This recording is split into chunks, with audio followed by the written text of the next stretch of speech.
The coldness of the room was the first thing that truly registered. It wasn't a physical coldness. The restaurant was climate-controlled to a degree of almost sterile perfection. It was a coldness of the soul, a palpable frost emanating from the two men seated at the pristine white table. It seeped through my coat, past the fabric of my dress, and settled deep in my bones. I was 47 minutes late. I knew this because the monolithic clock on the far wall, a piece of art in itself with gears of polished brass turning silently behind glass, seemed to mock me with its precision. 47 minutes late to meet my fiancé's billionaire father for the very first time. Julian's face, usually so open and boyishly charming, was a tight mask of anxiety and thinly veiled disappointment. He stood as I approached, a jerky, puppet-like motion, but he didn't come around the table to greet me. He just stood there, his hand hovering near the back of my chair, a gesture that was meant to be gentlemanly, but felt like an accusation. His father, Alistair Sterling, did not stand. He remained seated, a solid, immovable mountain of tailored grey wool and quiet judgment. He simply watched me, his eyes the colour of a winter sky, taking in my slightly dishevelled appearance, my wind-flushed cheeks, my presence that was 47 minutes tardy and a world away from the curated perfection of his life. "Ilara," Julian said, and my name sounded like a shard of glass in his mouth. "This is my father, Alistair Sterling." I extended my hand. "Mr. Sterling, it's a pleasure to meet you. I am so sorry for my delay." He looked at my hand for a long moment before taking it. His grip was firm, dry, and brief. "A transaction." "Ms. Vance," he said, his voice a low, smooth rumble that held no warmth at all. It was the sound of money, of power that never had to raise its voice. Punctuality is the courtesy of kings. It is also the discipline of those who wish to be taken seriously. He released my hand and gestured to the chair Julian was holding. "Please. Sit." I sat. The silence that followed was immense. It was filled with the clinking of distant silverware, the hushed murmurs of other diners, people who belonged here, who arrived on time, who understood the unspoken rules. I felt like an interloper, a fraud. My heart was a frantic bird beating against the cage of my ribs. I wanted to explain, to spill the story out onto the table and make them understand. But I looked at Alistair Sterling's face, a portrait of patrician indifference, and at Julian's, a canvas of filial fear, and the words died in my throat. I didn't cry. I had learned long ago that tears were a currency these men did not value. Instead, I felt a strange calm begin to settle over me, a quiet, internal shift. The humiliation was a fire, but instead of consuming me, it began to forge something new and hard within me. The image of another man's face swam before my eyes, a face etched with real hardship, not the manufactured tension of a late dinner reservation. A face weathered by sun and time and a sorrow so profound it had settled permanently in the lines around his eyes. It was his face, not theirs, that held my attention. It was his story, not this one, that mattered. And in that moment, I knew I had made the right choice. The 47 minutes I had lost to them, I had given to him. And I would not, could not, apologize for it. Julian cleared his throat, a nervous, grating sound in the stillness. "So, Ilara. Traffic was difficult." He was offering me an escape rope, a simple, socially acceptable lie to smooth things over. It was a flimsy thing, and I knew if I took it, a part of myself would be lost forever. I would be aligning myself with their world, a world where a convenient lie was preferable to a complicated truth. A world where a man freezing on a sidewalk was just part of the traffic you navigated around. My gaze drifted past him, to the vast plate glass window that looked out onto the glittering, indifferent city. The city I had just walked through. The cold I felt in this room was nothing compared to the biting wind that whipped through the concrete canyons outside. I thought of the thin, worn blanket, the cardboard sign, the trembling hands wrapped around a paper cup. I didn't answer Julian. I let his question hang in the air, a testament to the chasm that had just opened between us. The waiter arrived then, a silent, graceful phantom, and began to speak of specials, of wine pairings, of a world utterly disconnected from the one I had just left. I listened to his words, but I heard a different voice, a rough, quiet one, telling me a story of a place called Fallujah, of a promise made to a fallen friend, of a country that had forgotten his name. The coldness in the room was no longer just their judgment. It was my resolve, crystallizing into something unbreakable. My silence was a wall they could not breach. Alistair Sterling, a man accustomed to controlling every conversation, every negotiation, every room he entered, seemed momentarily thrown. He looked from me to his son, a flicker of something, annoyance, perhaps, or genuine confusion, in his pale eyes. He had expected a flurry of excuses, a woman's flustered apology. He had not expected this quiet, unyielding stillness. He had delivered his pronouncement on punctuality and discipline, expecting it to land like a gavel, closing the case on my character. But I hadn't reacted. I hadn't defended myself. I had simply absorbed the blow and remained seated, a statue of serene defiance. This was not in his playbook. Men like Alistair Sterling understood conflict, they thrived on it. They understood capitulation, the subtle art of surrender in the face of overwhelming power. They did not understand a person who simply refused to engage on their terms. The memory of the street corner was so vivid it was almost a hallucination. The smell of exhaust fumes and damp pavement. The particular shade of bruised purple the sky takes on during a winter dusk. And him. He was sitting propped against the granite wall of a bank, the very kind of institution Alistair Sterling probably owned a significant piece of. He was trying to make himself small, to fold into the architecture of the city and disappear. But he couldn't. His dignity was too large a thing to be hidden. He wore the tattered remnants of a military field jacket, the camouflage pattern faded to a ghostly whisper of green and brown. On his lapel, tarnished but still visible, was a small pin, a purple heart. It was this detail that had stopped me.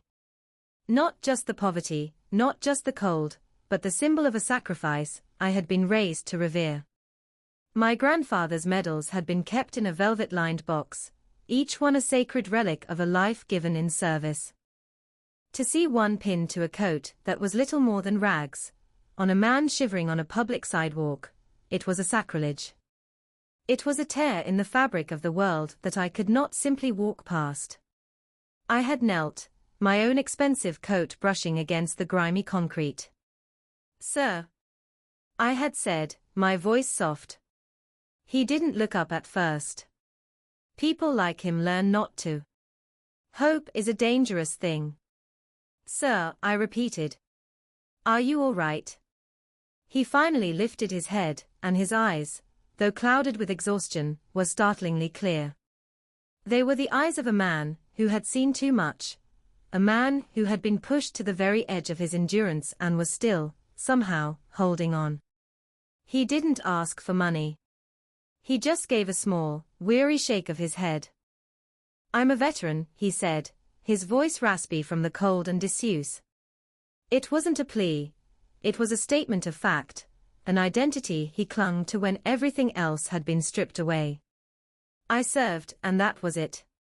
That was the moment the clock on the wall of Alistair Sterling's favorite restaurant ceased to matter. The carefully constructed timeline of my evening dissolved. This man's past had just crashed into my present, and I knew my future, at least for the next hour, would be about honoring it. There was no decision to be made.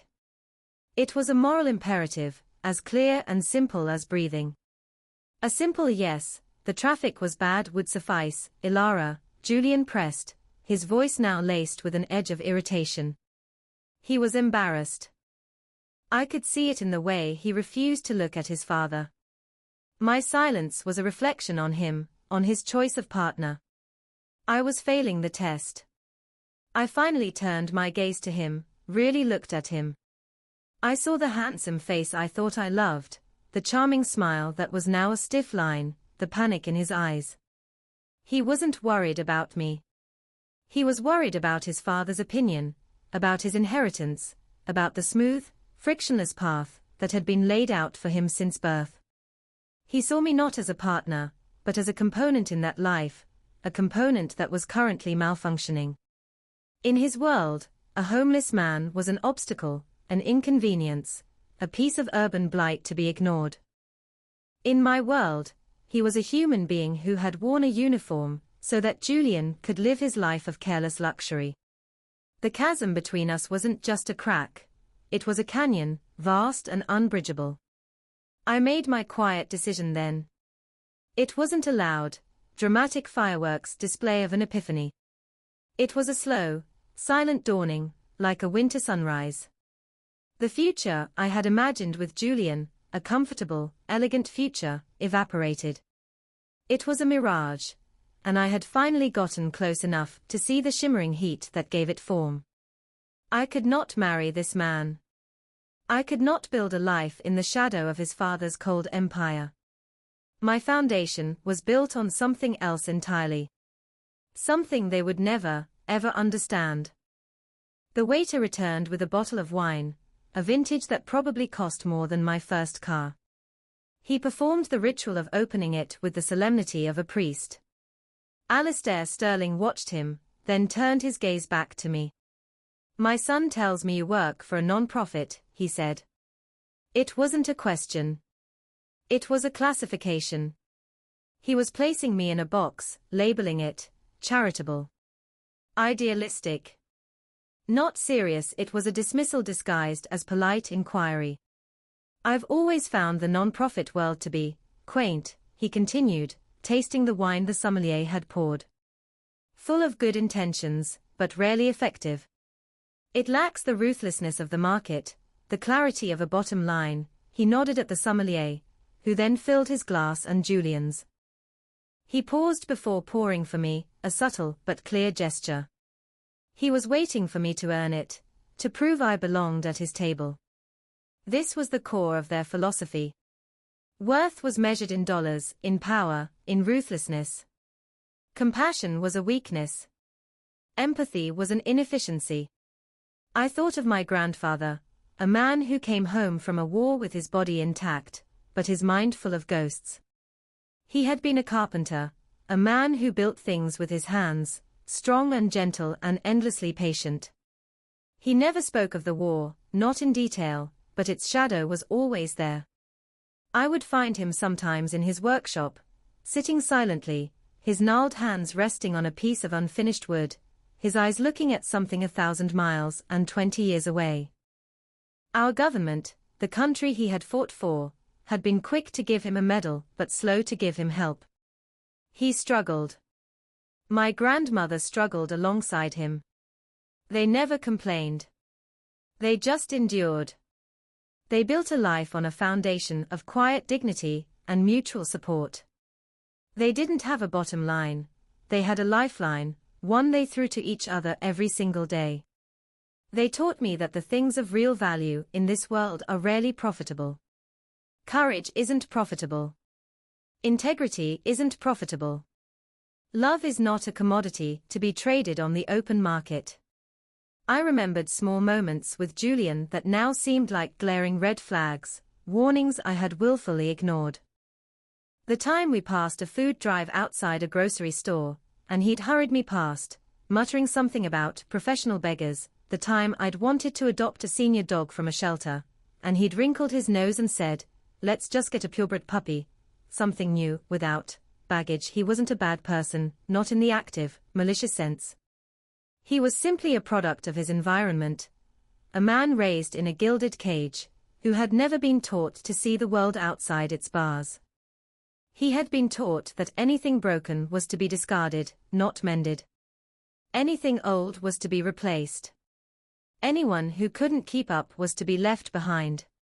And the man on the sidewalk, Sergeant Miller, was all of those things, broken, old, left behind. To Julian and his father, he was refuse. To me, he was a sacred text, a story of sacrifice that deserved to be read with reverence. I find, I said, my voice even and calm, that the bottom line in my work is simply a human life. And I've found that to be a very clear metric. Alistair raised an eyebrow. He was not used to being contradicted, however politely. Julian shifted uncomfortably in his seat. He wanted me to be charming, to be demure, to flatter his father. I was doing none of those things. I was being myself, and it was becoming increasingly, painfully clear that myself was not someone who could exist in their world. The waiter stood, holding the bottle, looking at Mr. Sterling for direction. I gave a small shake of my head. None for me, thank you, I said. I'd prefer water. My refusal was another quiet rebellion. I would not partake in their sacrament. I would not dull my senses, or my resolve. I needed to be perfectly clear, perfectly present for what was to come.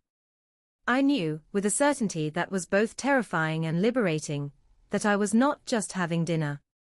I was ending a life I had thought I wanted, and beginning one that was truly my own. The meal arrived, a symphony of culinary artistry on oversized plates.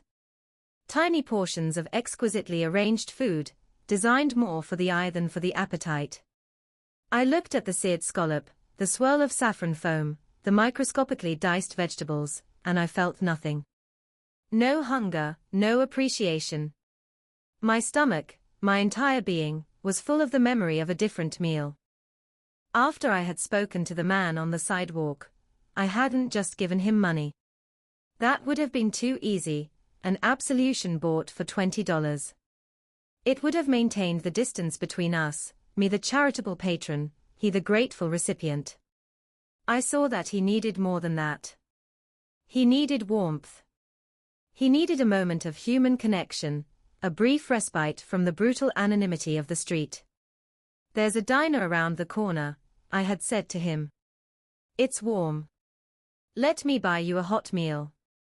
Please, he hesitated, his pride warring with his exhaustion. I can't pay you back, he'd whispered, his eyes on the ground. This isn't a loan, I'd told him. It's a thank you, that was the word that reached him. He looked up, his gaze locking with mine, and I saw a flicker of the soldier he once was. He gave a slow, solemn nod. Getting him to his feet was a slow process. His joints were stiff from the cold, his muscles weak from hunger. I put my arm around him, and I could feel the sharp angles of his bones through the thin layers of his clothing. People on the crowded sidewalk gave us a wide berth, their faces a mixture of pity, disgust, and fear. They saw a well-dressed woman touching someone they considered untouchable. They didn't see what I saw, a woman repaying a debt to a hero. The diner was a different world from the restaurant I was now sitting in. It was loud and bright, smelling of coffee and frying bacon. There were no hushed tones, no silent phantoms for waiters. There was just life, messy and real. We sat in a worn vinyl booth, and the waitress, a woman with a tired face and kind eyes, took our order without a flicker of judgment. I ordered him the pot roast special, with mashed potatoes and gravy, and a side of green beans. And coffee, black and hot. For myself, I just ordered a cup of tea. I wasn't hungry. My purpose was to bear witness. As the warmth of the diner began to seep into him, he started to talk. His name was Sergeant Thomas Miller. He had served 2 tours in Iraq. He told me about the heat, the dust, the constant, grinding fear. He spoke of the men in his unit, his brothers, with a fierce, protective love. He told me about the day his life changed, the IED, the explosion, the friend he lost, a young man from Ohio named Danny, who had been talking about the fishing trip he was going to take with his dad when he got home. He had come home with a shattered leg and a mind full of shrapnel that no surgeon could remove. The government that had sent him to war was now a labyrinth of paperwork and bureaucracy that he couldn't navigate. His benefits were delayed, then denied on a technicality. His marriage fell apart under the strain of his PTSD. He lost his job, then his apartment. One bad turn had led to another, a domino rally of misfortune, until he found himself on a sidewalk, with nothing left but a faded jacket and a small, tarnished medal. He wasn't telling me a sob story. He spoke with a quiet, factual detachment, as if he were delivering an after-action report on the demolition of his own life. The pot roast arrived, a steaming plate of simple, honest food. He ate slowly at first, then with a hunger that was painful to watch. He didn't just eat the food, he inhaled it, as if he was afraid it would disappear. And I just sat there, sipping my tea, letting his story settle into me. This was real. This was a life. The seared scallop in front of me now was an insult. It was a joke. Alistair Sterling and his son were playing a game of wealth and power, a game with elaborate rules and expensive props. Sergeant Miller had played a different game, a game of life and death, and he had lost everything but his honor. And they dared to judge me for being 47 minutes late. The irony was so bitter it was all I could taste. "You haven't touched your food, Ms. Vance," Alistair observed, his voice cutting through my reverie. He had finished his own appetizer, and was dabbing his lips with a linen napkin. "Is it not to your liking?" "I'm not very hungry," I said simply. "A pity," he said, gesturing around the room. "This is the finest restaurant in the city." To waste such an opportunity, he let the sentence hang, the unspoken accusation clear: "You are ungrateful, you don't appreciate the finer things, you don't belong." Julian, desperate to steer the conversation back to safer waters, jumped in. "Dad, Ilara's foundation does incredible work. They build housing for the underprivileged." He stumbled over the words, the reality of what I did clearly a foreign concept to him. He knew the name of my foundation, but he had never truly asked about the work. It was a line on my resume, a quaint hobby that he tolerated. He had no idea it was the central pillar of my existence. He had no idea that the modest inheritance my grandfather, the carpenter, had left me, I had leveraged and grown through careful, ethical investing into a multimillion-dollar charitable foundation dedicated to one thing and one thing only: helping veterans like Sergeant Miller. He didn't know that the underprivileged I built housing for were the men and women his father's tax-dodging, offshore hoarding corporate world had chewed up and spit out. He thought I was a charity worker. He had no idea I was a warrior in a different kind of trench. This ignorance, I realized, was not just Julian's failing. It was mine. I had allowed him to see only the parts of me that fit into his world. I had downplayed my work, my passion, my inheritance. I had let him believe I was a simple, sweet woman who would be a decorative and socially acceptable wife. I had wanted the fairy tale, the effortless love, the security. I had been so afraid of being alone that I had been willing to amputate pieces of my own soul to fit into his life. The humiliation I was feeling wasn't just from Alistair's judgment. It was a deeper, more painful humiliation with myself. I had underestimated them, but more unforgivably, I had underestimated myself. I had silenced my own story, and in doing so, I had betrayed everything my grandfather had taught me, everything Sergeant Miller had fought for. The time for silence was over. Sergeant Miller finished his meal. The color had returned to his face, and the desperate, haunted look in his eyes had softened into a weary gratitude. He told me more. He told me about his daughter, a grown woman now living in Oregon. He hadn't spoken to her in 3 years. He was too ashamed, he said. He didn't want her to see him like this. "She remembers me as a soldier," he said, his voice thick with emotion. "Strong. A hero. Not This, he gestured to his own frayed clothes, the dirt under his fingernails. How do you tell your little girl that her hero is a failure? We sat in the booth for nearly an hour. An hour of my life, 47 minutes of which belonged to Alistair Sterling's schedule. An hour where I learned more about courage and resilience than I had in a lifetime of comfortable living. When it was time to leave, I paid the bill and added a tip that made the kind-eyed waitress's jaw drop. Then I turned to Sergeant Miller. I run a foundation, I told him, writing down the address on a napkin. We provide transitional housing and support services for veterans. No red tape. No bureaucracy. Just help. There's a warm bed waiting for you. A hot shower. A case manager who can help you with your benefits, help you reconnect with your daughter. I pushed the napkin across the table. Please. Let us help you. He stared at the napkin, as if it were a winning lottery ticket. For the first time, I saw tears well in his eyes. They weren't tears of self-pity. They were tears of shock, of a hope he had long since abandoned. He folded the napkin carefully, with the precision of a soldier folding a flag, and tucked it into the inside pocket of his jacket. Why? He asked, his voice cracking. Why would you do all this? I looked at the tarnished medal on his lapel. My grandfather served, I said. He taught me that we have a sacred duty to those who wear the uniform. We leave no one behind. I gave him the cash I had in my wallet, enough for a motel room for a few nights in case he was hesitant to go straight to the shelter, and enough for a bus ticket. I walked him to the door of the diner and watched him walk down the street, his shoulders a little straighter, his step a little less shuffling. He was still a man facing a mountain, but I had given him a foothold. I had given him a map. The rest was up to him. It was then that I looked at my watch and a jolt of panic shot through me. I was late. Incredibly, unforgivably late.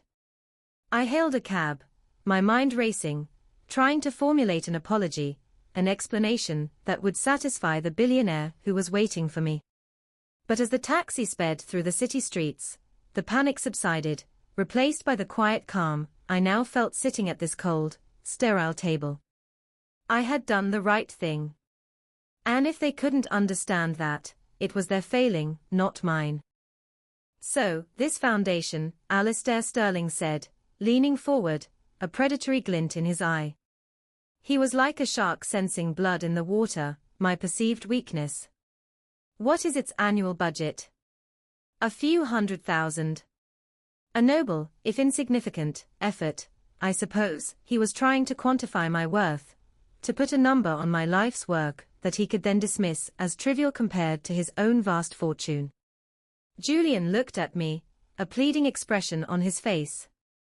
Just play along, his eyes seemed to say. Don't provoke him. Just be nice. I saw my entire future with him in that look. A lifetime of me shrinking, of me pretending to be less than I was to soothe his and his father's fragile egos. A lifetime of polite silence. We do all right, I said, my voice betraying none of the storm that was raging inside me.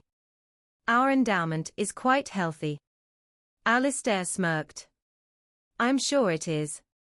A few generous donors, a church bake sale here and there. He took a sip of his obscenely expensive wine. Let me give you some advice, Ms. Vance. True change requires capital. Real capital. Not sentiment. If you ever want to do something that actually matters, you'll need to learn how to think bigger. You'll need to learn the discipline of the market. That was it. The final piece of the puzzle fell into place. The final illusion shattered. He wasn't just dismissive, he was contemptuous. He saw my life's work, a mission born from love and respect for my grandfather's memory, as nothing more than a child's game. The rage that had been simmering inside me didn't explode. Instead, it cooled, hardened, and sharpened into a single, perfect point of clarity. I looked him directly in the eye. The time for evasion, for politeness, for playing small, was over. Mr. Sterling, I began, and the sound of my own voice surprised me with its strength. We've been discussing my lack of discipline, my tardiness. You seem to believe it's a significant character flaw. He inclined his head slightly. It is an indicator, yes. Then I feel I owe you an explanation, I said. Julian let out a small, almost inaudible sigh of relief. He thought I was finally going to apologize, to offer up the lie about traffic and beg for forgiveness. He was wrong. I was late tonight, I said, my gaze unwavering, because I was with a man named Sergeant Thomas Miller. He is a decorated veteran of the Iraq War and a recipient of the Purple Heart. When I found him, he was sitting on the sidewalk a few blocks from here, freezing, with nothing to his name but the clothes on his back and a cardboard sign.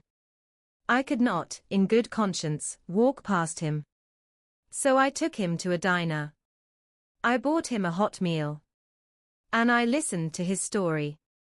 That is why I am 47 minutes late. The silence that followed was absolute. It was heavier, colder, than any silence that had come before.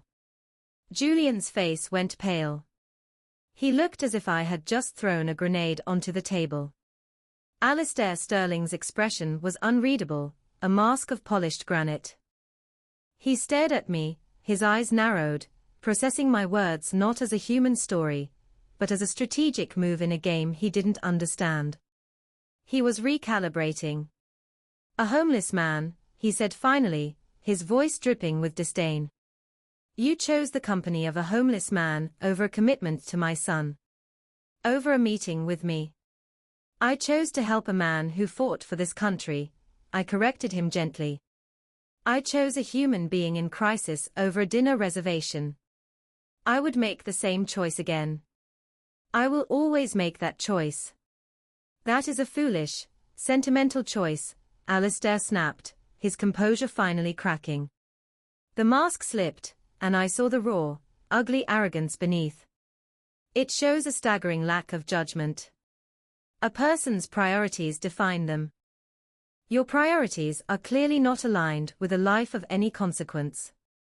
Perhaps we just have a different definition of consequence, Mr. Sterling, I replied, my voice still quiet, still calm.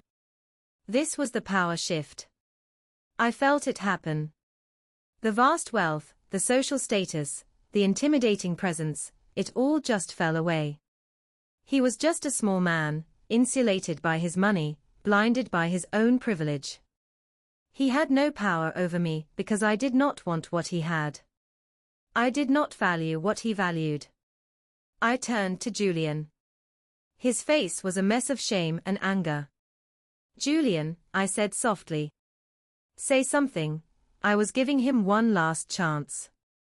A chance to be a man, to stand up for me, for basic human decency, for the man I thought he was. A chance to bridge the canyon that had opened between us. He opened his mouth, then closed it. He looked at his father, then at me. I could see the calculation in his eyes. He was weighing the cost. On one side, me.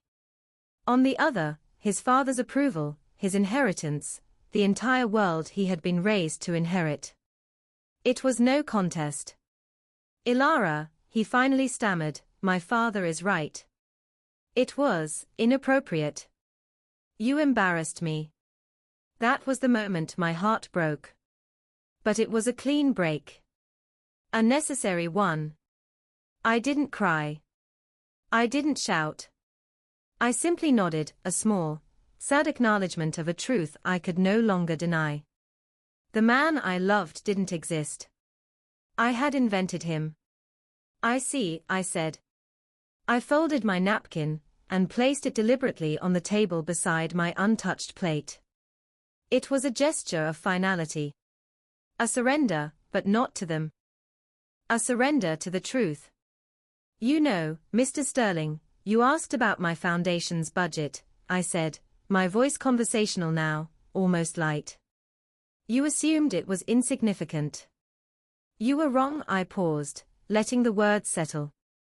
The Vance Foundation for Veterans has an endowment of over $94 million. I manage a staff of 52 people. We have built and currently operate 3 housing facilities, a job training center, and a team of mental health professionals. Last year, we helped over 5,000 veterans get off the street. It's not a quaint hobby, Mr. Sterling. It is my life's work.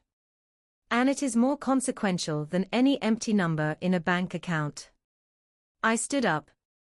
The chair made a soft scraping sound on the polished floor.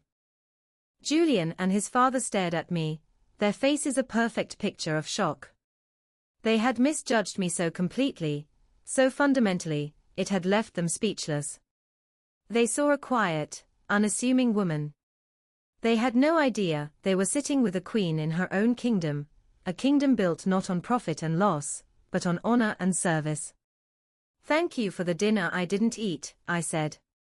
I looked at Julian, at the handsome, empty shell of the man I thought I knew. "I'm finished, Julian. I didn't say we were finished. I said I was finished. Finished pretending. Finished shrinking. Finished." I turned and walked away. I didn't look back. I didn't need to.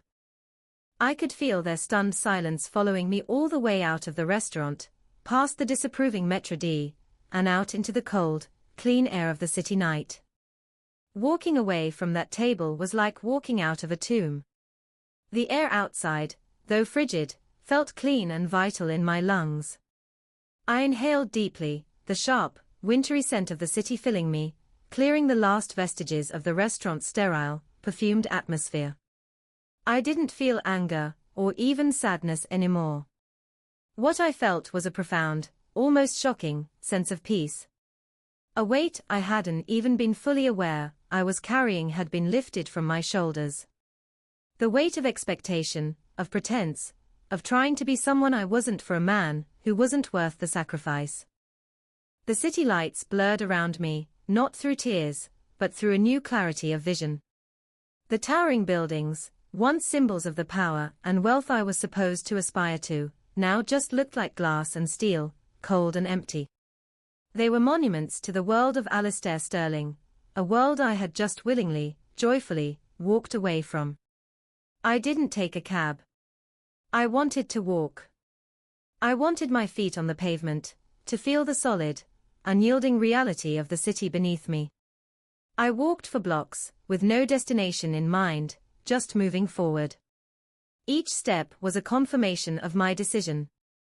Each gust of wind felt like it was blowing away the dust of my old life. I thought about Julian.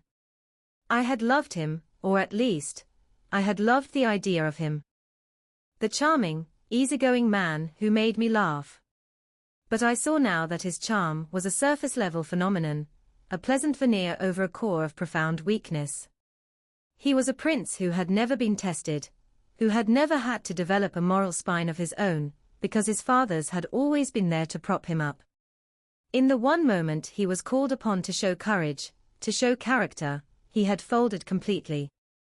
The man I needed, the partner I deserved, would have stood up from that table and walked out with me. He would have been proud of my choice. He would have understood that compassion is not a weakness, but the highest form of strength. Julian was not that man. He never would be. My phone buzzed in my coat pocket. I knew it was him. I didn't have to look. It would be a text, or a series of them. First confusion, then anger, then panicked apologies as the reality of what he had lost began to sink in. I ignored it. I let it buzz again and again, each vibration a faint echo from a world that was no longer mine. His voice had no place in my newfound peace. I walked until I found myself in a different part of the city, away from the glittering facades of Midtown, in a neighborhood of brick apartment buildings and small, family-owned shops. It was quieter here, more real. I passed a small park, its trees bare against the night sky, and I thought of my grandfather's workshop, the smell of sawdust and varnish, the quiet strength in his hands. He would have been proud of me tonight. He would have understood why I was 47 minutes late. He would have shaken Sergeant Miller's hand and called him brother. The quiet decision I had made at that table had rippled outwards, reordering my entire world. It wasn't just about Julian. It was about me. It was a declaration of my own worth. For years, I had allowed my work to be my defining feature while keeping the true scope of it, the power of it, under wraps. I had been afraid of seeming intimidating, of being too much for a potential partner. I had bought into the ridiculous, insidious notion that a successful woman must diminish herself to be loved. What a profound waste of time. My work wasn't just a job, it was the manifestation of my soul, the legacy of my grandfather's quiet integrity. The Vance Foundation was not a hobby, it was an empire of compassion, and I was its unapologetic architect. Standing there on that quiet street corner, I finally felt ready to claim my own throne. And so, perhaps this is not just a story about a dinner gone wrong. It is a story about the moments that define us. They are rarely the grand, cinematic moments we expect. More often, they are quiet, internal, and arrive without fanfare. They are the moments when you are faced with a choice between what is easy and what is right. Between convenience and conscience. Between the person you are pretending to be and the person you truly are. We are all late for something, at some point. We are all forced to choose our priorities. My choice was a homeless veteran over a billionaire. It was a cup of tea in a noisy diner over a glass of vintage wine in a silent tomb. It was a difficult truth over a comfortable lie. And it was the best choice I have ever made. Because true wealth is not measured by the contents of your bank account, but by the content of your character. True power is not the ability to command others, but the strength to serve them. And true love is not about finding someone who completes you, but about finding someone who would never ask you to be anything less than your whole, authentic, and sometimes inconveniently compassionate self.